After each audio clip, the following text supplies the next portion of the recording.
জিম্বাবুয়ের বিপক্ষে সিরিজের চতুর্থ টি-20তে ওপেনিংয়ে টাইগারদের তৃতীয় সর্বোচ্চ ওপেনিং জুটি সৌম্য তানজিদের। এমন দারুণ শুরুর পরও বাংলাদেশের স্কোর 150 হয়নি। মাত্র 42 রানে পড়েছে স্বাগতিকদের শেষ 10 উইকেট। অবিশ্বাস্য ব্যাটিং বিপর্যয়ে শেষ 7 ওভারে মাত্র একটি বাউন্ডারি বাংলাদেশের।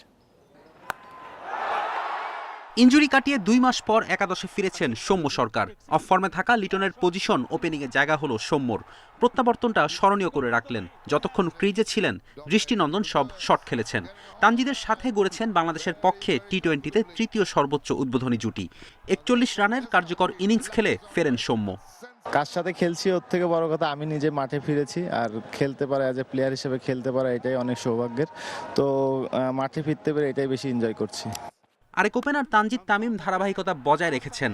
সাবলীল ব্যাটিংয়ে সিরিজের দ্বিতীয় 50 করেন। খেলেছেন 140 স্ট্রাইক রেটে। 17 রানের জুটি গড়ার পথে তিনিও মোহনীয় সব শট উপহার দেন।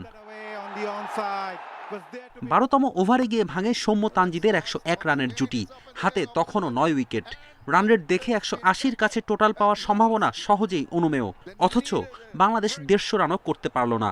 মাত্র 42 রানে 10 উইকেট খোয়া গেছে। মিরপুরের শেষ 7 ওভারে মোটে একটি 4 হাঁকাতে পেরেছে স্বাগতিকরা। প্রত্যাশার কাছে পৌঁছাতে পারেনি অধিনায়ক শান্ত। বিশ্বকাপের আগে তার আত্মবিশ্বাসহীন ব্যাটিং দলে নেতিবাচক প্রভাব ফেলতেই পারে। ওপেনিং জুটি ভিত গড়লেও ধসে পড়েছে মিডল অর্ডার। ইম্প্যাক্ট ক্রিকেট কেবল টার্ম হয়েই থাকবে টাইগারদের জন্য। টি-20 বিশ্বকাপ দুয়ারে কড়া নাড়ছে। এর আগে খর্বশক্তির জিম্বাবুয়ের বিপক্ষে এমন ব্যাটিং বিপর্যয় দুশ্চিন্তার কারণ বই কি। যে জিম্বাবুয়ে 20 দলের বিশ্বকাপে কোয়ালিফাই করতে ব্যর্থ, তারা বাংলাদেশের ব্যাটিং দুর্বলতা চোখে আঙুল দিয়ে দেখালো। ফেরদৌস ইসলাম, ইন্ডিপেন্ডেন্ট নিউজ।